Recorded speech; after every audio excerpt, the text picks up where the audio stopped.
Politisi Partai Demokrasi Indonesia Perjuangan, PDIP, Aryo Seno Bagaskoro, mengungkap alasan mengapa Hasto Kristianto baru dilantik sebagai Sekretaris Jenderal, Sekjen, PDIP periode 2025 hingga 2030. Ketua Umum PDIP Megawati Soekarnoputri kembali mengangkat Hasto Kristianto sebagai Sekjen PDIP dan resmi melantiknya pada Kamis, 14 Agustus 2025, hari ini.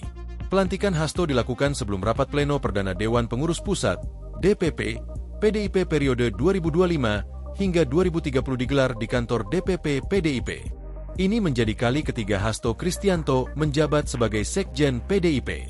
Sekretaris partai dalam politik merupakan seorang pejabat senior dalam sebuah partai politik yang bertanggung jawab atas pekerjaan politik organisasi dan harian. Sebelumnya, pada 2014, Hasto diangkat menjadi pelaksana tugas, PLT, Sekjen PDIP, menggantikan Cahjo Kumolo yang ditugaskan menjadi Menteri Dalam Negeri RI, Mendagri. Ia baru resmi diangkat menjadi Sekjen PDIP periode 2015 hingga 2020 dalam Kongres 4 PD Perjuangan yang digelar pada 8 hingga 11 April 2015 di Hotel Ina Grand Bali Beach, Sanur, Bali. Kemudian, dalam Kongres V PDIP yang diadakan di Nusa Dua Bali pada 8 hingga 10 Agustus 2019, Hasto Kristianto dilantik menjadi Sekjen PDIP untuk masa bakti 2019 hingga 2024 yang diperpanjang hingga 2025. Baru dilantik hari ini, bukan saat Kongres 6 PDIP awal Agustus 2025 lalu.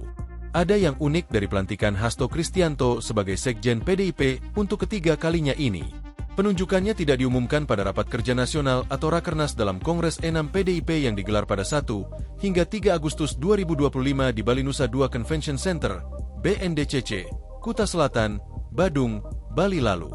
Saat Kongres 6 PDIP tersebut, Megawati Soekarnoputri yang ditunjuk lagi sebagai Ketua Umum PDIP masih merangkap jabatan sebagai Sekjen PDIP sejak Hasto Kristianto resmi ditangkap Komisi Pemberantasan Korupsi, KPK, terkait kasus Harun Masiku, Kamis, 20 Februari 2025, lalu.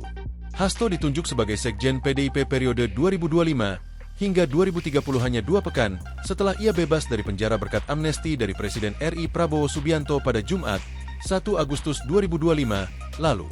Dengan amnesti, semua akibat hukum pidana terhadap Hasto Kristianto dihapuskan. Adapun sebelumnya, Hasto divonis 3 tahun 6 bulan penjara dan denda Rp250 juta, subsidiar 3 bulan kurungan, terkait pergantian antar waktu, PAW, anggota DPR RI periode 2019 hingga 2024 yang melibatkan Harun Masiku dan dugaan perintangan penyidikan, obstruction of justice. Hakim telah menyatakan Hasto terbukti bersalah atas suap Rp400 juta, tetapi tidak terbukti merintangi penyidikan. Adapun Harun Masiku sendiri masih buron sejak operasi tangkap tangan KPK pada 8 Januari 2020. Download Tribun X sekarang. Menghadirkan lokal menjadi Indonesia.